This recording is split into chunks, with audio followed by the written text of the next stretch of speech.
Assalamualaikum warahmatullahi wabarakatuh. Selamat datang di mata kuliah Akustik Kelautan. Semoga dalam kondisi sehat dan tetap semangat menjalani perkuliahan di semester ini. Sebelum menyaksikan materi dalam video ini, silahkan lakukan presensi di SIAM masing-masing sesuai dengan jam perkuliahan mata kuliah ini. Dan berikut merupakan materi pada pertemuan kali ini.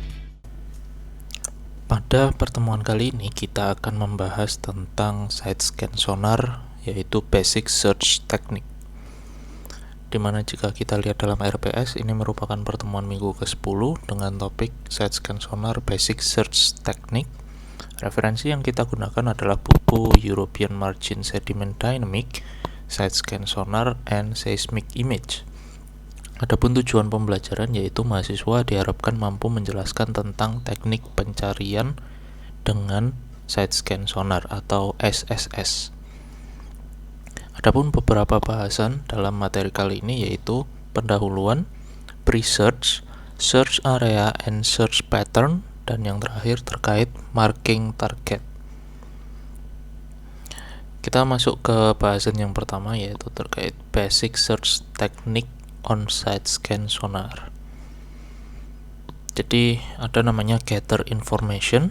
Jadi kita bisa lihat apa yang akan kita cari. Jadi informasi terkait benda ataupun barang yang akan kita cari.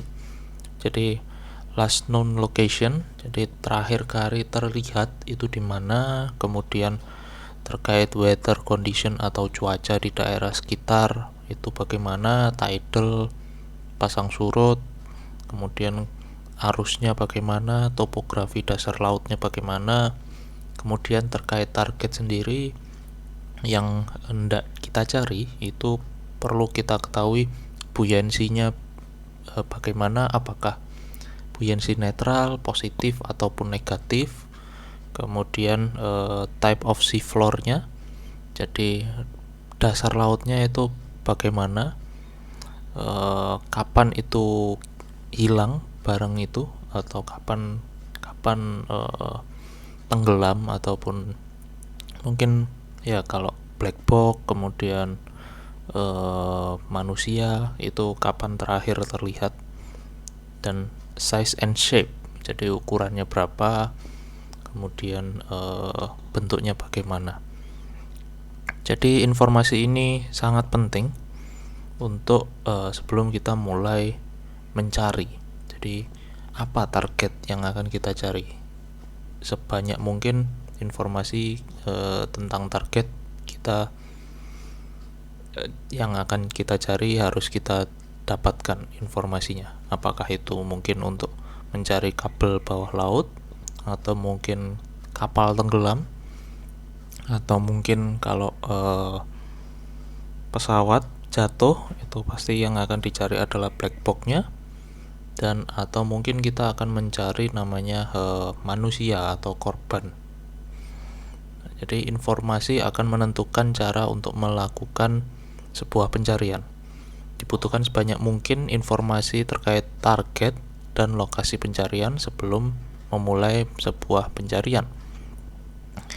Jadi terkait target sendiri, nah itu tadi sudah dibahas, dimensinya berapa, kemudian tingginya berapa kalau itu manusia, atau kalau mungkin barang atau kapal, nah itu ketinggiannya berapa.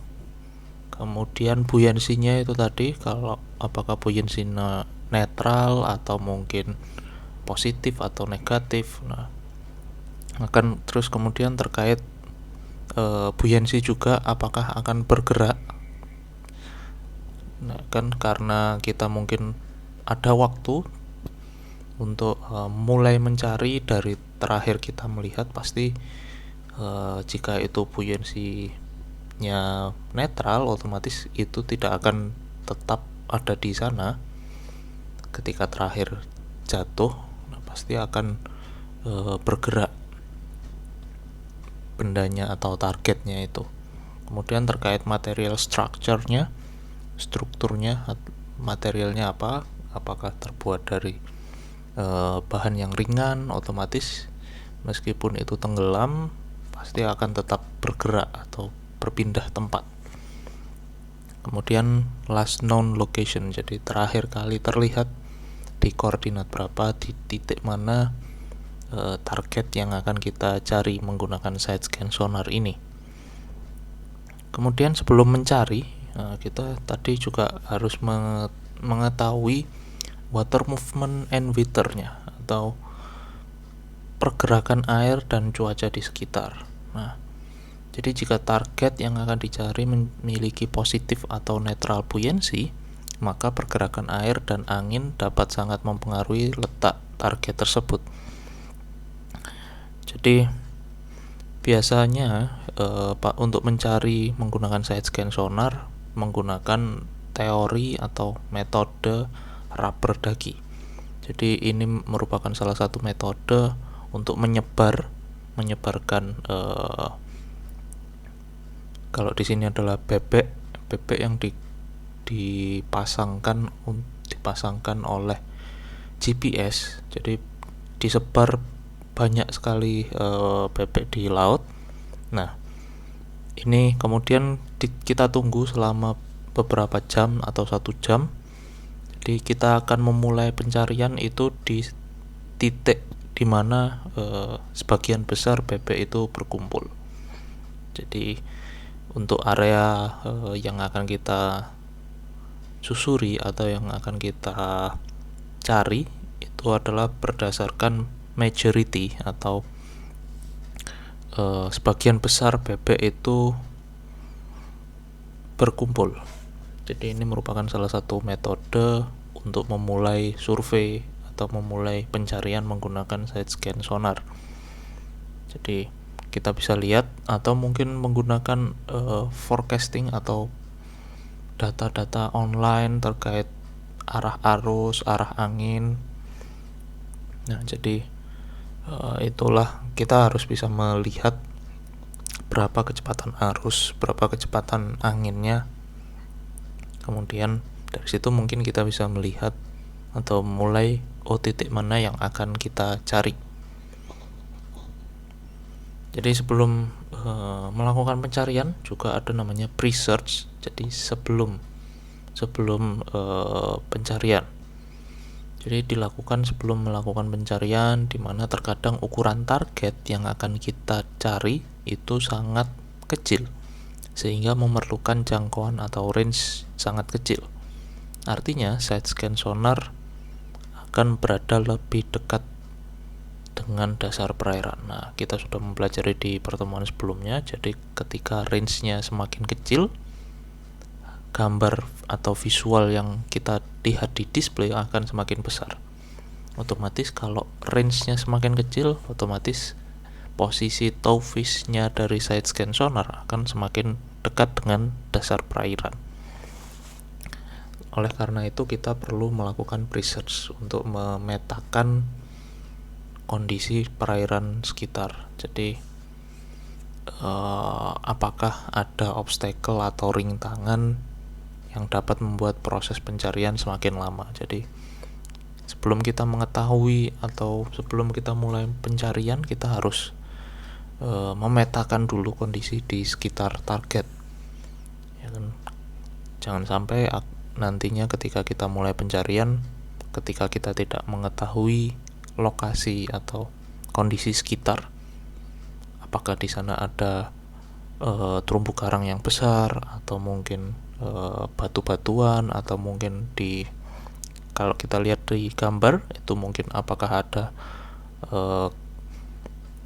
bongkahan kayu atau mungkin yang lain. Nah, dimana itu akan ketika kita lakukan survei menggunakan side scan sonar akan mengganggu kita. Jadi harus menaikkan, menurunkan lagi untuk side scan sonar untuk menghindari obstacle ini. Sehingga jika kita tidak menghindari bisa merusak side scan sonar kita. Jadi mudah sekali sebenarnya untuk research ini. Use your low frequency on a wide range. This will keep your toefish height off the bottom to ensure you don't impact, and then you can mark any obstacle in the search area. Nah, jadi dilakukan pre-search dulu menggunakan frekuensi yang rendah untuk side scan sonar untuk mendapatkan jarak atau jangkauan yang sangat besar. Nah, jadi kita melakukan pre-search atau sebelum penelitian itu kita lakukan itu. Jadi otomatis posisi toefish akan berada lebih jauh jangkauannya untuk menjangkau daerah yang lebih banyak untuk memetakan dulu. Nah, jadi kita sudah mempelajari ini. Jadi kalau 100 range itu untuk satu arah, sisi kiri atau sisi kanan, dan kalau digabung dinamakan swatch. Oke, kemudian untuk search area, nah, kita bisa lihat terkait topografi bentuk dasar perairan dari suatu area atau suatu perairan. Kita perlu mengetahui informasi terkait ini. Jadi berapa kedalamannya, kemudian di area-area sekitar itu kedalamannya bagaimana, apakah langsung terdapat palung atau mungkin terdapat seamount.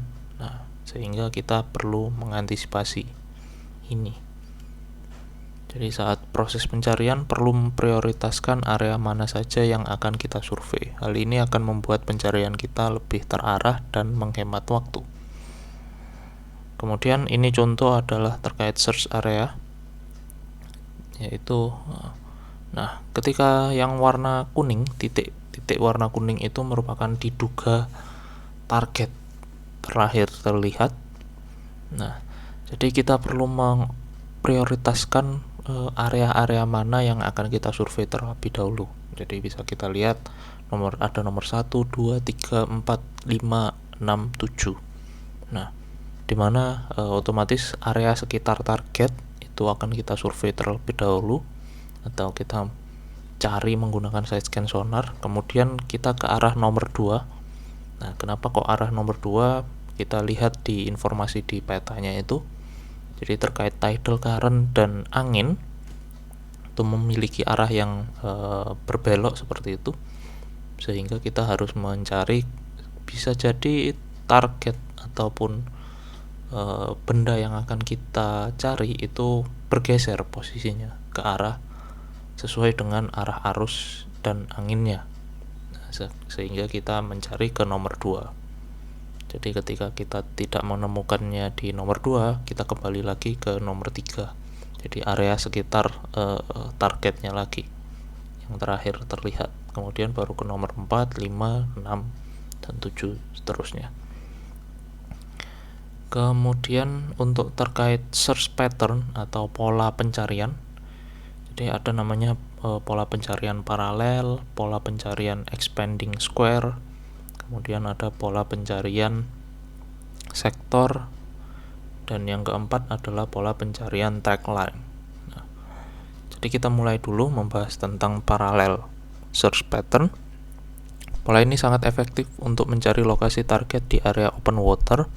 Pola ini akan bisa besar ataupun kecil tergantung dari panjang dan lebar lokasi pencarian. Jadi ketika kita tadi mengetahui last known location-nya di mana, kemudian kita mulai melakukan survei itu tadi. Jadi setup parallel search-nya, kita membuat rute paralel. Nah, jadi kita lakukan dulu pre-search-nya tadi sebelum melakukan search untuk memetakan kira-kira apakah benar pattern-nya itu kita lokasinya di situ. Kemudian fokus pencarian ada di posisi port side. Posisi port side akan mendapatkan informasi baru, sedangkan posisi starboard akan overlap jalur sebelumnya, di mana posisi starboard yang di overlap yaitu 10%. Nah, jadi kita bisa melihat informasi baru itu dari posisi port side, sedangkan yang starboard hanya overlap Overlap 10% itu untuk mengcover nadir. Jadi kita ketahui, kita sudah mempelajari nadir itu di pertemuan sebelumnya. Jadi area hitam, black area yang tidak tercover oleh side scan sonar akan dibaca oleh posisi starboard ketika melakukan parallel search itu. Kemudian yang kedua ada namanya trackline search pattern, merupakan pola kedua yang sering dilakukan dan digunakan untuk melacak di sekitar bangunan atau daratan. Digunakan pada perairan yang lebih dangkal dan tidak dapat dijangkau dengan parallel pattern. Nah, jadi kalau trackline itu yang kalau di gambar yang ini tadi adalah yang daerah atau warna biru, garis biru itu yang mengelilingi sekitar pelabuhannya ini. Jadi di mana side scan sonar tidak bisa menggunakan pola paralel karena kondisinya seperti itu, sehingga perlu digunakan metode pencarian menggunakan trackline. Nah, kemudian yang ketiga adalah expanding square. Jadi pola ini jarang digunakan jika dibandingkan dengan pola paralel, di mana pola ini digunakan pada perairan yang sempit, di mana tidak dimungkinkan untuk menggunakan pola paralel. Pastikan tidak bergerak melingkar. Nah, karena ini harusnya gambarnya kotak, expanding square, bukan expanding circle. Karena harus karena hasil yang didapat tidak baik, di mana satu sisi akan mengalami kompres dan sisi lainnya akan mengalami stretch. Nah, jadi ketika kita bergeraknya melingkar, otomatis hasil visualisasi dari side scan sonar akan tidak baik. Kemudian pattern yang keempat yaitu sector search pattern. Jadi pola ini terkadang digunakan ketika sudah mendeteksi lokasi yang dipercaya sebagai target. Pola ini memungkinkan untuk melihat anomali dari berbagai sudut atau angle. Pola ini juga digunakan untuk memverifikasi target dan dokumentasi area sekitarnya. Jadi ketika kita sudah menemukan target, kita perlu namanya marking. Jadi terdapat dua jenis marking sebuah target, yaitu electronic mark dan mechanical mark. Jadi untuk menandai targetnya itu.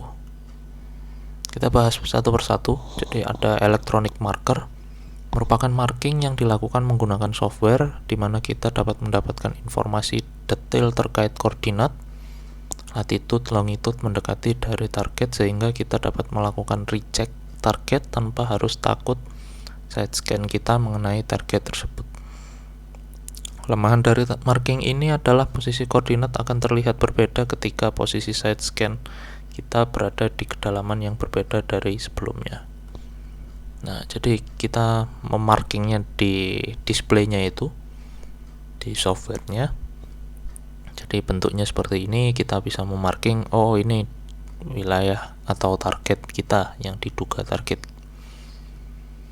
Kemudian mechanical marker, jadi merupakan marking yang dilakukan menggunakan penanda atau buoy, di mana marking ini akan mendapatkan koordinat di area penanda sekitar target yang dapat dengan mudah dilihat dari permukaan air. Kelemahan dari marking ini adalah perlu dilakukan beberapa kali survei di sekitar target untuk mempersempit area penanda atau buoy agar lokasi target benar-benar akurat. Nah, jadi karena side scan sonar ini ditarik, otomatis ketika kita mendeteksi adanya target, nah jadi penandanya atau buoy akan kita lakukan atau kita lepas buoynya. Nah, untuk mempersempit area survei dari side scan sonar ini. Nah, jadi yang warna putih di gambar itu adalah marking secara mekanikal. Nah, jadi kita bisa lihat di sini ada mechanical marker, ada electronic marker, kemudian yang warna hijau itu adalah obstacle, kemudian yang warna biru itu adalah buoy line. Jadi menggunakan mechanical marker, otomatis ada buoy, menggunakan buoy penanda, dimana di buoy itu pasti juga ada namanya talinya untuk menandakan buoynya. Jadi strategis dalam meletakkan marker akan membantu penyelam dalam mencari lokasi target. Dan itu, terima kasih. Begitulah materi dalam pertemuan kali ini. Jika masih ada yang dibingungkan atau ingin ditanyakan, silahkan tuliskan komentar di bawah video ini. Terima kasih. Wassalamualaikum warahmatullahi wabarakatuh.